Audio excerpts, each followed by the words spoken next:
વિસ્તારપૂર્વક તો મનરેગા કૌભાંડ જેમાં મંત્રી બચુ ખાબડના પુત્રની ધરપકડ અગાઉ કરવામાં આવી ચૂકી છે, પરંતુ હવે તો અન્ય જે બીજો પુત્ર છે કિરણ ખાબડ તેની પણ ધરપકડ કરવામાં આવી છે।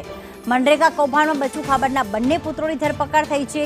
એવી માહિતી સામે આવી છે કે કિરણ ખાબડની જે એજન્સી હતી મનરેગાની તે એજન્સીમાંથી જ 7 કરોડનું જે કૌભાંડ છે તેના ખોટા બિલો જે છે તે પાસ કરવામાં આવ્યા છે અને આ આખા આંકડો જે છે એ દાહોદ જિલ્લાનું હોવાનું સામે આવ્યું છે। બચુ ખાબડના અન્ય એક પુત્ર કિરણ ખાબડની પણ આમાં સંડોવણી સામે આવી છે।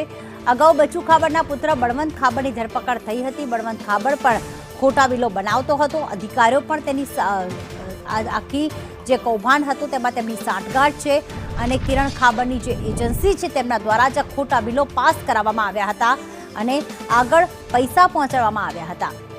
તો ધારપુરના ટીડીઓ રાઠવાની પણ અહીંયા ધરપકડ કરવામાં આવી છે। નાના પુત્ર કિરણની એજન્સીએ નાણાં ચાઉ કર્યા હતા। હેમલ, ખાસ એ જણાવશું કે કિરણ ખાબડ પાસે કેટલા સમયથી આ જે મનરેગાની જે એજન્સી છે તે હતી, કોના નામ પર તે એજન્સી હતી અને ખરેખર આંકડો 7 કરોડ છે કે પછી જે કોંગ્રેસના નેતાઓએ આક્ષેપ કર્યો છે કે આ આંકડો સ્થાનિક કાર્યકર્તાઓ એવું કહી રહ્યા છે કોંગ્રેસના 200 કરોડનો છે, શું હકીકત સામે આવી?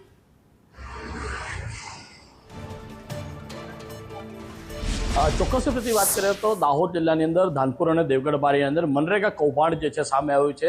વિરોધ પક્ષના નેતા અમિત ચાવડા દ્વારા 100 કરોડનું કૌભાંડ થયા હોવાનો આક્ષેપ જે લગાવવામાં આવ્યો છે તેને લઈને તેની કમિટી છે તે અહીંયા દાહોદની અંદર આવી હતી અને અલગ અલગ ગ્રામ્ય વિસ્તાર છે તેની મુલાકાત પણ લીધી હતી।